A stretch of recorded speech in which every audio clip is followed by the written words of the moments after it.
கருவேப்பிலை சேர்த்துக்கொள்ளலாம். நாம் பொடியாக நறுக்கிய பச்சை மிளகாய் ஒன்று சேர்க்க வேண்டும்.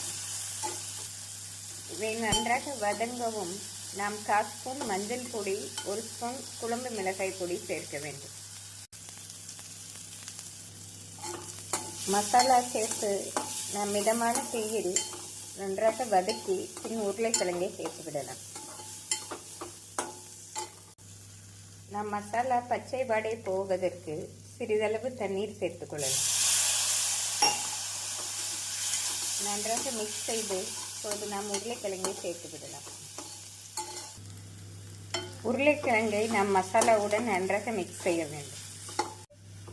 மசாலா இந்த அளவு நன்றாக மிக்ஸ் ஆகவும் நாம் பொடியாக நறுக்கிய கொத்தமல்லி இலை தூவி அடுப்பை ஸ்விட்ச் ஆஃப் செய்து விடலாம். நன்றாக மிக்ஸ் செய்து நாம் இறக்கி விடலாம். ஃப்ரெண்ட்ஸ், மசாலா நன்றாக ஆறவும் நாம் ஸ்டஃப்டு சப்பாத்தி செய்து விடலாம். ஃப்ரெண்ட்ஸ், சப்பாத்தி மாவு நன்றாக ஊறி வந்துவிட்டது. இப்பொழுது நாம் ஸ்டஃப்டு சப்பாத்தி செய்து விடலாம். உருளைக்கிழங்கு மசாலாவை சிறு சிறு உருண்டைகளாக போட்டு எடுத்துக்கொள்ளலாம். நாம் உருளைக்கிழங்கு மசாலாவை ஸ்டஃபிங் செய்வதற்கு இப்படி உருட்டி எடுத்துக்கொள்ளலாம். நாம் எத்தனை சப்பாத்தி செய்கிறோமோ அந்த அளவு உருண்டையை எடுத்துக்கொள்ளலாம். நாம் சப்பாத்தி மாவை இப்படி உருண்டைகளாக போட்டு மாவு தொட்டு தேய்த்து கொள்ளலாம். ஃப்ரெண்ட்ஸ், நாம் மாவு தொட்டு தேய்த்தால்தான் மெலிதாக தேய்க்க வரும். உள்ளே ஸ்டஃபிங் வைப்பதற்கு எளிதாக இருக்கும். நாம் உருளைக்கிழங்கை பாலை இப்படி வைத்து மூடி திருப்பி தேய்த்து கொள்ளலாம். ஃப்ரெண்ட்ஸ், சப்பாத்தி மாவால் ஸ்டஃபிங்கை நன்றாக மூடி திருப்பி போட்டு நாம் எளிதாக தேய்த்து எடுத்து விடலாம்.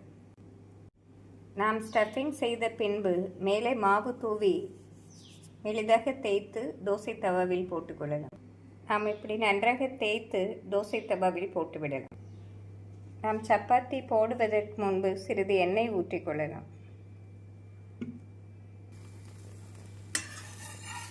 நன்றாக வேகவும் திருப்பி போடலாம். நாம் சப்பாத்தியை திருப்பி போட்ட பின் சிறிது எண்ணெய் ஊற்றிக்கொள்ளலாம். நாம் குழந்தைகளுக்கென்றால் நெய் ஊற்றியே இந்த சப்பாத்தி செய்யலாம். மிக சுவையாக இருக்கும்.